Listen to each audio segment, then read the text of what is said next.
In this video, I'll be showing you the 11 metrics that you need to be paying attention to this year after generating more than $25 million with email marketing for over 20 e-commerce brands in just the last 12 months. If you want your email marketing to simply be way more profitable than it is today through understanding what metrics you need to be optimizing for, these are going to be the only metrics that you actually need to care about and pay attention to every single month. So by the end of this video, you'll be crystal clear on what you need to go implement and optimize to see the results you're looking for as soon as possible. The open rate of your email is going to be the percentage of delivered emails that were opened by your recipients. The calculation is basically just unique opens divided by unique recipients. If there's one thing you take away from this video, let it be this. In 2025, open rates are simply not reliable metrics. We cannot trust what they say. This has been true ever since Apple released iOS 15 and Apple Mail privacy opens started being a thing. I've probably seen 10 cases over just the last few months in auditing brands' Klaviyo accounts where the brands are seeing 60% open rates and they think that they have a problem with their content because they're not getting clicks and they're not driving conversions, when in reality, they have a deliverability problem and their emails are simply not landing in people's inboxes. So moral of the story, if you see a 60 or 80% open rate in Klaviyo, that isn't the reality. And a lot of those opens are actually just coming from Apple Mail privacy bot opens. They're not real opens. What that means for you is you should really only be looking at open rates and using them as a diagnostic tool. So I can tell you with certainty that if your open rates are below 30%, there's definitely something wrong. Because of how inflated they are, if your inflated open rates are below 30%,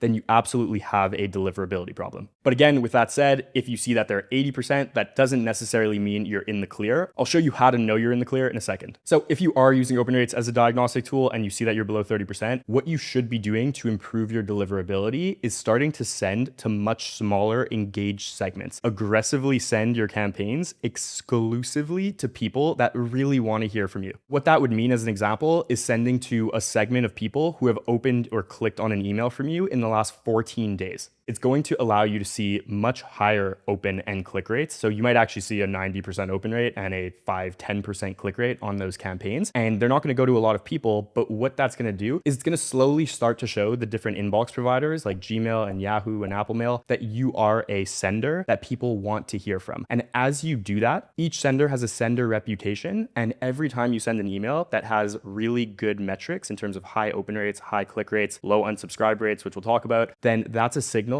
that you are a trustworthy sender, and that's going to improve your sender reputation so that when you want to send to more people who are less engaged, those inbox providers are going to give you better inbox placement. All right, next up we have our click rate. So simply put, the click rate you're going to see in Klaviyo on your emails is the percentage of people who clicked on a link in your email out of those who received the campaign or the flow email. Now, it's important to not confuse this with a click-through rate. So a lot of people actually think that the click rate that they see in Klaviyo is the amount of people who clicked on a link in the email compared to the amount of people who opened it. That is a click-through rate, and it's actually very important to monitor and look at. But what Klaviyo shows you in the typical dashboard views is actually the click rate. So it's showing you the amount of clicks compared to everyone who received it, not just the amount of people who opened the email. Your click rates on your emails in 2025 are going to be your number one indicator of engagement. So your click rate is essentially going to allow you to answer the question of, do people care about what you're sending? Ideally, you want every single email that you're sending to be high value to your recipients and your subscribers. So if you have low click rates, that's going to signal that people don't really care about the messaging, the content, the offers that you have in place. And then second, we're actually using click rates as our primary indicator of deliverability in 2025. The prime example that I've just seen so many times now is brands will have extremely high open rates, like over 60%, but they'll have click rates of like 0.1%, 0.05%. And this is a clear indication that that open rate is very inflated. And that click rate of a 0.05% is basically impossible to have if you have a 60% open rate. Right away, if you're seeing really high open rates and really low click rates, that is a flag that your deliverability is not in the best shape. Similarly to Apple Mail privacy, where a bot is essentially opening that email, there's also bot clicks that are going on in certain inbox providers as well. And you want to make sure that when you're looking at your analytics, those bot clicks aren't inflating the real amount of clicks that your campaigns and your flow emails are getting. Now, when it comes to what is a good click rate, what is a bad click rate, you want to be targeting at least a 0.8% click rate to keep your deliverability healthy. If your content's good and it's resonating with your subscribers and you're sending to the right segments, you should be hitting a 0.8% click rate, no problem. If you aren't hitting a 0.8% click rate, that is a clear flag in most cases that your offers and your content isn't resonating with your audience, and you're gonna wanna start testing some new angles that you're messaging. Another pro tip here, because I'm feeling very generous today, is you want to be optimizing for the highest number of unique clicks you're driving to your website. At the end of the day, more clicks is going to equal more orders. If someone isn't clicking out of your email to go to your website, they simply can't purchase. So we wanna make sure we're driving the most traffic to your site from your campaigns. The reason I'm saying this and the reason why it's important to understand when you're looking at your analytics is because it's very easy to artificially inflate your click rate by just sending to more engaged segments. As an example, if you're sending to a segment of people who have engaged in the last 14 days compared to 30 days or 90 days, of course your click rate is going to be higher because you're sending to less people and all of them are very likely to click,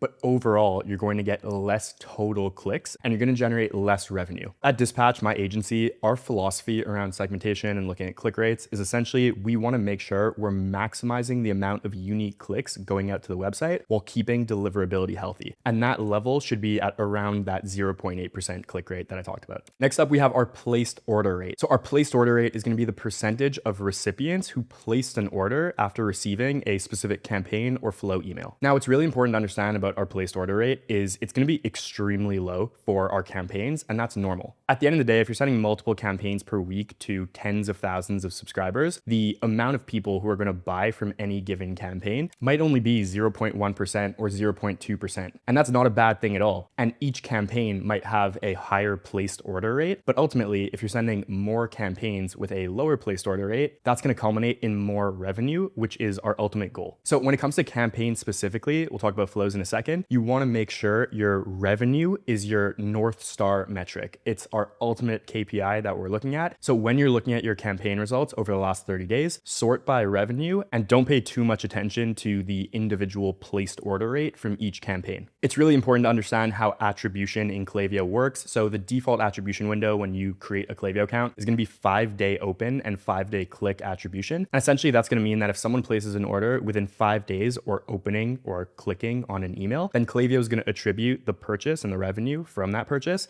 to the last email that they opened. When you are looking at that campaign revenue or flow revenue, just know that typically if you haven't adjusted your attribution window, that's what it's going to be. Someone opened or clicked within 5 days of placing the order. Because of this attribution window, it's important to only check on your revenue metrics after 5 days or whatever your attribution window is. So I've encountered a lot of scenarios where brands will send a campaign and within a few hours say that it's performing a lot worse than a previous campaign. So let's say they send a sale campaign, they're going to look, it's going to have $1,000 in revenue, and their last sale campaign had $10,000 in revenue. The difference is that last sale campaign had 5 days to accrue all of the revenue from all the orders that were placed within 5 days after someone opening that email, whereas the new campaign has only had an hour. So there's no point in looking at your campaign results to draw conclusions on performance until that full attribution window has completed. When it comes to your flows, the placed order rate is more important to look at because each person who is receiving that email is in the same place in the customer lifecycle. So when we're sending a campaign, for example, we could be sending to 10,000 people where some of them have bought a week ago, some of them have bought a year ago, some might need the product, some might not. Whereas in a welcome series, for example, we know that every single person who's receiving an email in the welcome series is receiving it at the same time, one day after they subscribe, as an example. We can compare apples to apples, each person, and understand if that email is performing well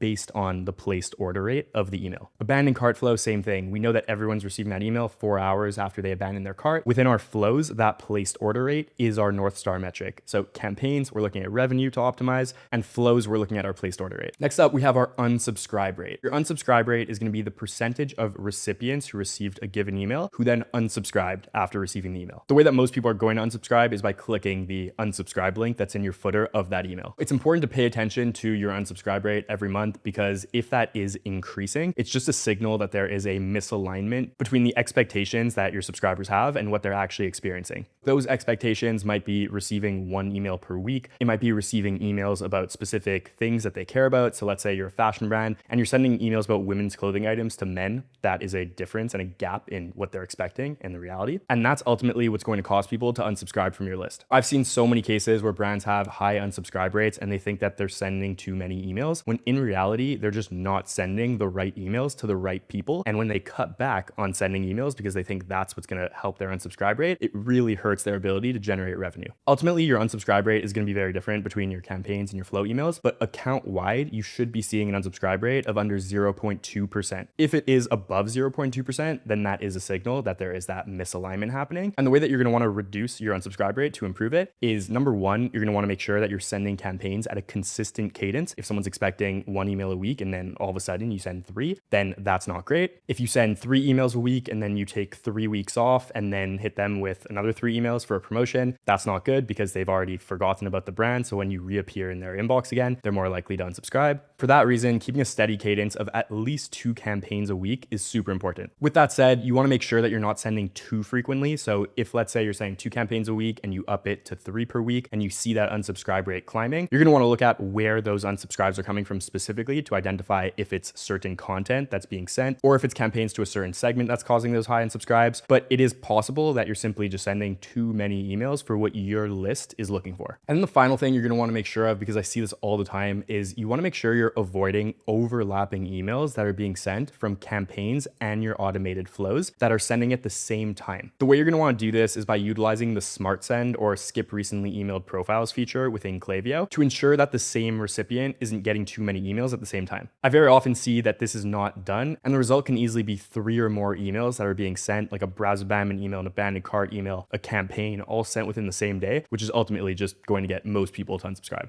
The next metric that we need to pay attention to is our bounce rate. So our bounce rate is the percentage of emails that essentially couldn't be delivered into people's inboxes compared to the total amount of emails that were sent. Like I said, every sender on the planet has a sender reputation, which is like a credit score. And if you are sending emails that are bouncing, essentially that is a red flag to the inbox providers like Gmail and Yahoo that are now assuming that you're sending emails to people who you don't actually know. There are hard bounces and there are soft bounces. Hard bounces are much worse for your sender reputation than soft bounces. And hard bounces are very likely to occur when you're sending to an email address that either doesn't exist or is no longer in service. You want to make sure every month that you're checking on your bounce rate, and you want to make sure that it's staying under 1%. If you see that your bounce rate is ticking up above 1%, or you see that it's over 1% in certain areas, like in your flows, your campaigns, what you want to do is you want to make sure that you're cleaning your list regularly to remove any unengaged subscribers. And you can do that with a sunset flow. You want to make sure you're sending all of your campaigns to engaged segments, because as an example, if someone's been on your list for 2 years and they haven't opened a single email in the last year, maybe they don't even use that email anymore, and that's going to cause a bounce. And then lastly, this is really important in 2025. There has been a massive skyrocketing number of bots that are basically starting checkouts on Shopify sites and trying to place orders with stolen credit cards. And what's happening is most of those transactions are going to fail because they don't have the right information. And then that's going to trigger either the abandoned checkout flow or the welcome series in Klaviyo. And all of these bots use fake email addresses. We've actually had clients that have experienced this and they've been hit with these bot attacks. And essentially what's happened is we've caught tens of thousands of bots infiltrating their Klaviyo database and causing hard bounces, which really impacted their deliverability and their sender reputation. And once your sender reputation is hurt, it's really hard to build it back up, just like a credit score. That's what you want to be on the lookout for every month here. Next, we have our spam complaint rate. So your spam complaint rate is going to be the percentage of recipients who marked your email as spam. Now, spam is basically the worst possible signal that can go to these inbox providers. So whenever someone's marking your email as spam, they're basically saying that they don't even know who you are, and this is a massive annoyance in their inbox. For this reason, because of how damaging it is, you want to keep your spam complaint rates under 0.1%. If you see that it's above 0.1%, there's 2 really common reasons for this. The reason I see most often is brands are sending too many campaigns. So imagine you sign up for an email list for a brand that you aren't that engaged with, that interested in, and you start getting like 4 emails per day. Of course, this is not what you signed up for, so you're going to unsubscribe and you might even hit spam as well. And then the other thing that I see really often these days is brands are using tools like retention.com, which basically allows them to get the email email addresses from all of their website visitors and start emailing everyone who came to their site, regardless of if someone actually signed up for emails. It's not the worst thing in the world to use retention.com, but it is really important to pay attention to your spam complaint rate when you are using a tool like that. Next, we have our pop-up form opt-in rates. So the absolute highest leverage thing that every e-commerce brand can do to improve their email marketing revenue is get more people onto their list. So if you're spending money on ads and you're driving traffic to your website, you really want to make sure you're getting as much of that traffic to convert into email subscribers as possible. The main metric you need to be looking at every month to ensure that those ad dollars are going as far as possible and you're converting as many subscribers as you can is your opt-in rate on your pop-up forms. Your opt-in rate is going to be the amount of people that subscribed to your email list divided by the total viewers of the form. Now, Klaviyo says in the platform, they put like a tag next to the opt-in rate of excellent if it's above 3%. In reality, across all the brands I've worked with, if you're doing the absolute bare minimum that you should in order to achieve high opt-in rates, what you should have is above 7%. What that means is for our clients at Dispatch, we consider 7% a good opt-in rate. But if you're A/B testing your pop-up form monthly, as you should, then an excellent opt-in rate is going to be above 9%. Each month when you're looking at your analytics, you want to check in on your opt-in rate. And number one, just understand if it's gone up, if it's gone down, why that might be, and then implement a new A/B test every month to move it up higher. The highest leverage A/B tests that you're going to be able to run are on your offer or really high impact design elements in the pop-up form to make the offer really eye-catching, really appealing. And you can also test the behavior of your form. So you can test having it immediately or after 5 seconds. You can test which pages it's popping up on. If your form is converting under 7%, this should be a really high priority metric for you to keep an eye on every month to improve. Next up is going to be your net list growth. So basically we're talking about the total number of new subscribers in the month minus unsubscribes, bounces, and any other suppressions that happened. If you want to have healthy email marketing revenue growth, you need to have a growing list. In my 5 years working with over 40 brands, I have not seen a single brand beat their year-over-year metrics if their list is decreasing. There's 2 elements at play here. There's the amount of subscribers we're picking up and gaining, and that's going to be mostly a function of our pop-up form. So if our net list growth is negative or it's slowing down, and that's what you're seeing in your analytics, then we're going to want to make a strong effort to improve our opt-in rate in our pop-up forms. And the next thing you need to look at if your net list growth isn't growing enough is, are our unsubscribes too high? So when you look at those 2 sides of the equation, we're just going to be able to see month over month, are our opt-ins going up? Are our unsubscribes going up? And then be able to assess